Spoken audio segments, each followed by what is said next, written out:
Hi everybody, apologies that this video is done while I'm in bed. Well, here's the thing. We went the midwife and I'll be taking my blood sugars every other day, 3 days in a week, to control my blood sugars. I'll be showing you how I'm doing, but I wanted to just give you a recap. Here's the thing. They have measured the fenders to check, because today I'm week 30. In normal senses it should be like around 28, 29 long centimeters, but according to the measures today it is 35. That it's continuing growing and growing and growing. We don't know why. Okay, we know the reason why, because pre-diabetes. So I'm going to be measuring my blood sugar, the three, every other day within 1 week. Then I have to meet my midwife on the 20th to discuss how the blood sugar is lying.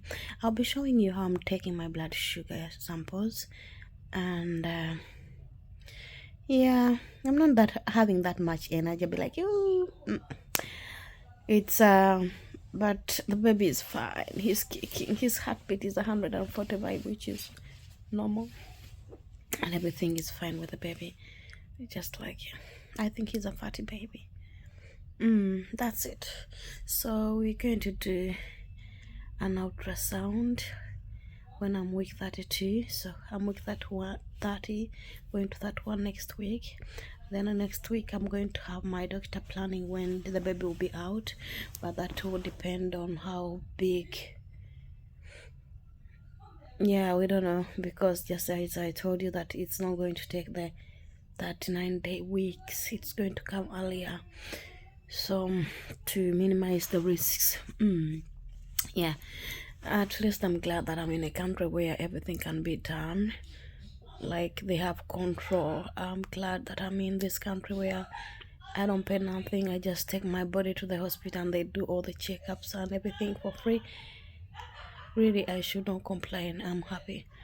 Yeah, being a nurse, it makes it even harder for me, for us, because we know we read a lot and we do research a lot.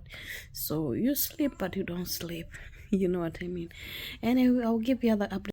So I'm doing my blood sugar here in the very beginning, and we see what it has to do. I got everything from my midwife. As you see, I'm trying to prepare everything, and I asked my son to come and help me with some things. I'll take a little blood from my finger and then I'll check it, and we see. Then I have to note it down and to give the midwife the results. Yes, that's how it was. So as I'm going to stand up and show you how my belly looks like today, I'm week 30 plus 3 days. Yes, it's a Saturday, and that's how it looks like. One might think I'm having twins. It's weird. It's only one child inside there, but we all know the reasons behind this big fat stomach. Yeah, so enjoy the rest of the show. I have the same questions like you guys.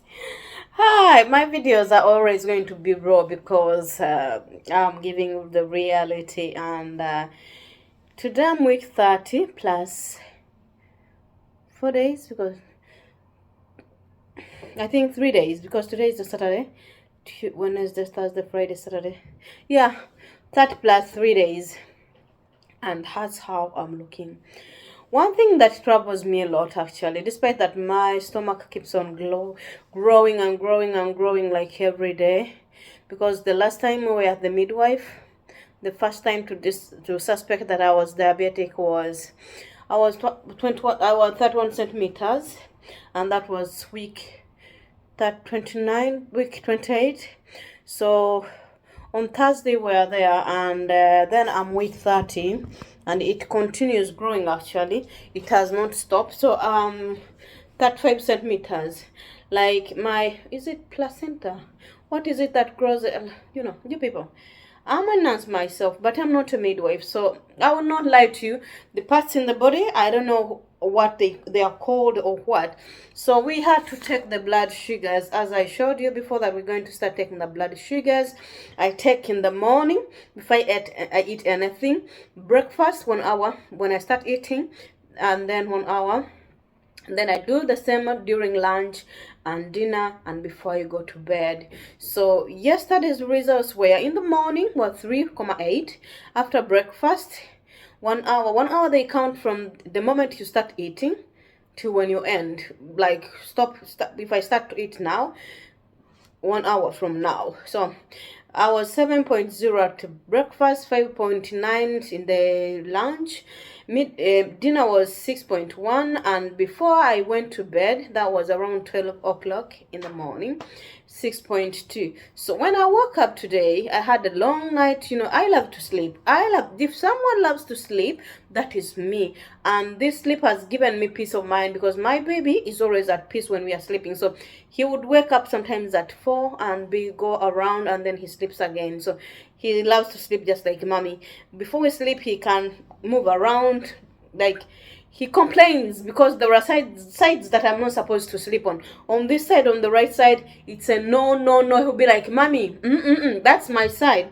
So my baby's head, as we are 30 weeks, the head is down, and the asshole, the butt is here. We call it a aisle. So sometimes I can just hear something like doing like this here down. So that's how he's moving. So today morning I had 4.1, and that was at 11:30 because I ate in the last time at 10 yesterday. So 11:30 I was 4.1. Then I had my breakfast at 12:40. It was 5.9, and I had my lunch at 3:30, and I just checked, it's 7.9. According to them, as long as it's under 8, I shouldn't be worried. I shouldn't contact a doctor, but I'm going to meet my midwife next week. Then I'll be week start 1, where she's going to measure everything. I'm going to do the ultrasound again on the 26th to check how big or how fat this baby has become during those past 6 weeks. And next week on Thursday again, I'm going to meet a doctor who is going to choose the date the baby is supposed to come. But according to what I'm going through psychologically, and the baby is growing faster than he should be growing, so there is a possibility that our baby is going to come 2 weeks before the planned date, because due date is supposed to be on 20th. So the baby should be out 1 week before, or with certain days before. So that will be week 39, but it seems like this baby is going to be removed before week 39, maybe week 36, 8. So at week 36, actually, we've got information how I'll be stimulating my baby's breast, because when you've been having diabetes when you're pregnant, it's always advised to start stimulating the breast at week 36. So at week 36, that's when I'm going to start stimulating the breast, because I can't do it earlier, because when you do it earlier, it can stimulate the baby and the baby comes before the planned date. But after week 36, the baby is safe to come out, even if he comes out 1, 2, 3 days or something. It's no big problem, like he would come at 31, 32.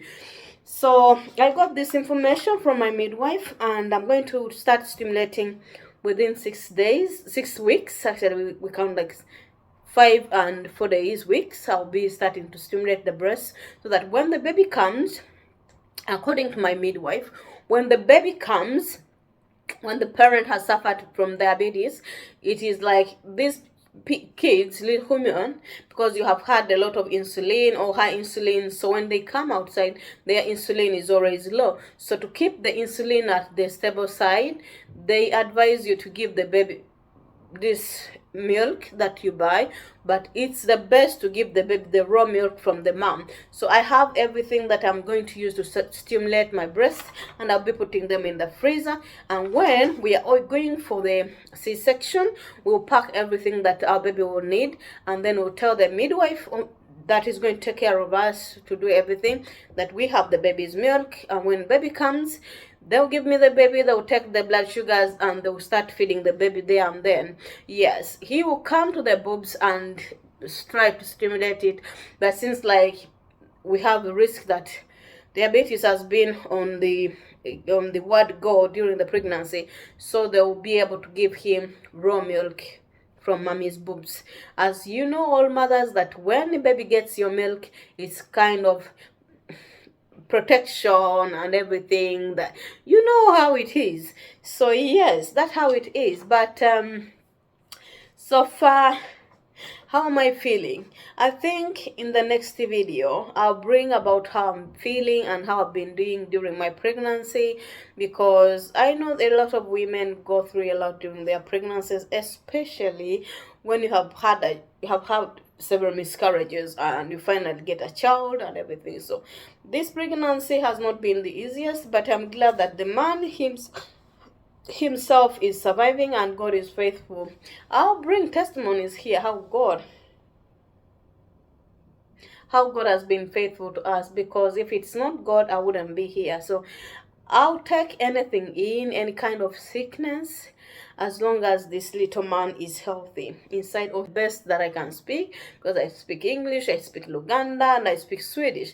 So all the three languages I'm fluent. So it could be that my English is not so good, because when you know Swedish and English, those two, they tend to go into each other. So that's why I could not find words in English and be like but that's not so important. All that is important is you get the information about pregnancy and diabetes.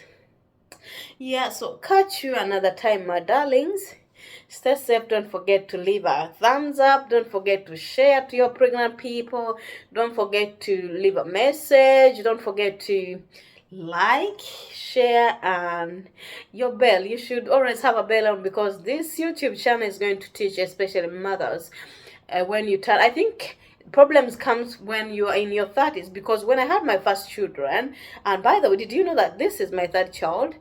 And my firstborn is going to be 14 when the baby comes, and my secondborn, he's 11 and a half. So yeah, this is my third baby. So yeah, I'll give you all the advantages of having kids later on in the age stage, in the late stage and early stages, because I did not face any complications as a mother when I was younger, when I was still in my 20s when I had my kids. But now I'm in my 30s. my body my body feels like it's denying me. That's the feeling, actually. That's what I should say, that when you are in 30 plus, you're mentally not stable. You have had a lot. I swear, like, I'm telling you the truth. If it's not God, I wouldn't be here.